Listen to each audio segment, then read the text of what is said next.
នេះគឺជាការបោកមិនឆោតរបស់ដង្កូវហើយនឹងវត្តជីវិតរបស់ពពួករៃកំណើតនៅពេលដែលកើតមកជាមួយទៅនឹងវិធីសាស្ត្រនៃការបោកបញ្ឆោតរបស់ដង្កូវមួយប្រភេទនេះដើម្បីស្វែងរកចំណីវាត្រូវតែចុះទៅក្រោមដីនៅឯក្រោមដីនោះគឺត្រូវបានល្បាតទៅដោយកងទ័ពស្រមោចដ៏សាហាវដែលពួកវាអាចកម្ចាត់ចំណីដែលមានទំហំធំជាងខ្លួនវារាប់ពាន់ដងដង្កូវតូចៗទាំងនេះគឺហាក់ដូចជាគោលដៅដ៏ងាយស្រួលហើយជាពិសេសដង្កូវបានបញ្ចេញក្លិនដ៏ទាក់ទាញដើម្បីបង្ហាញអំពីវត្តមានរបស់វាដង្កូវនេះគឺមានទំហំល្មមអាចនឹងស្រមោចជញ្ជូនវាទៅសម្បុករបស់ស្រមោចដង្កូវនេះគឺមិនមានក្លិនដូចជាចំណីនោះទេវាមានក្លិនដូចជាក្រុមគ្រួសារស្រមោចទៅវិញកំណើតរបស់សត្វដង្កូវនេះគឺកើតមកដើម្បីបឆោតស្រមោចក្លិនពិសេសរបស់ដង្កូវមានក្លិនស្រដៀងទៅនឹងដង្កូវស្រមោចនេះណាស់ដែលធ្វើឲ្យពួកវាចាត់ទុកថានេះគឺជាកូនរបស់ពួកវា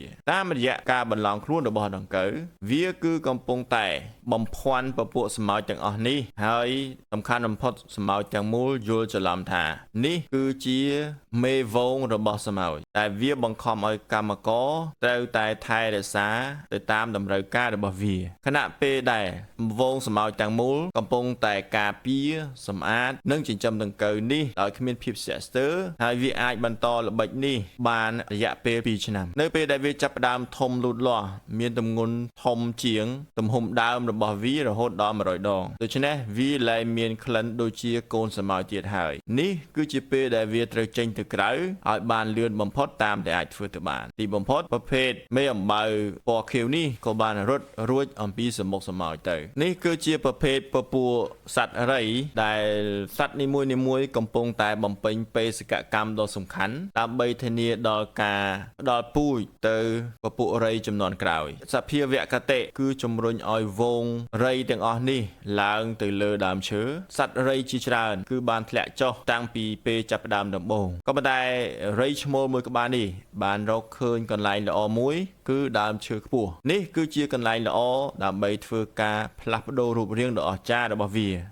លាតស្លាបថ្មីរបស់វាហើយរូបរាងពេញវ័យរបស់វាក៏បានលេចចេញមកនៅជុំវិញនោះមានពពួកសត្វរៃដតីទៀតក៏បានសកចេញអំពីសម្បកផងដែរមុនពេលដែលឈានទៅដល់ដំណាក់កាលបន្ទាប់នៃបេសកកម្មដ៏អស្ចារ្យមួយកម្រិតសំឡេងអាចលើសពី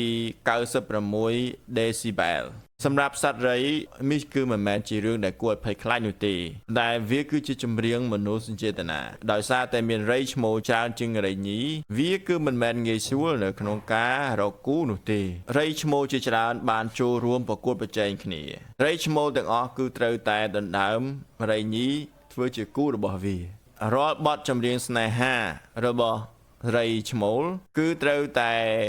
សំឡេងខ្លាំងហើយពូកែតាក់ទាញរៃញីចាប់ផ្ដើមឮសំឡេងរបស់រៃឈ្មោលពេលនោះវាក៏ចាប់ផ្ដើមគ្រវីស្លាបរបស់វាបង្ហាញអំពីសេចក្តីស្នេហាហើយសំឡេងដ៏ក្រអួនក្រអៅរបស់រៃឈ្មោលគឺបានយកឈ្នះចិត្តរៃញីហើយបន្ទាប់ពីការរងចាំ17ឆ្នាំការជួបគ្នាដ៏ខ្លីមួយនេះគឺវាគ្រប់គ្រាន់ដើម្បីបង្កកំណើតទៅពង500ពងរបស់រៃញីចំណែកឯរៃឈ្មោលជីវិតគឺខ្លីខ្លាំងណាស់រស់បានត្រឹមតែ1ខែប៉ុណ្ណោះហើយក៏ចប់ទៅរីឯរៃញីវិញនាងក៏បន្តដាក់ពងដ៏មានតម្លៃរបស់នាងពី3សប្តាហ៍ក្រោយមកកូននឹងធ្លាក់ចុះទៅក្នុងដីហើយជីកចុះទៅយ៉ាងជ្រៅ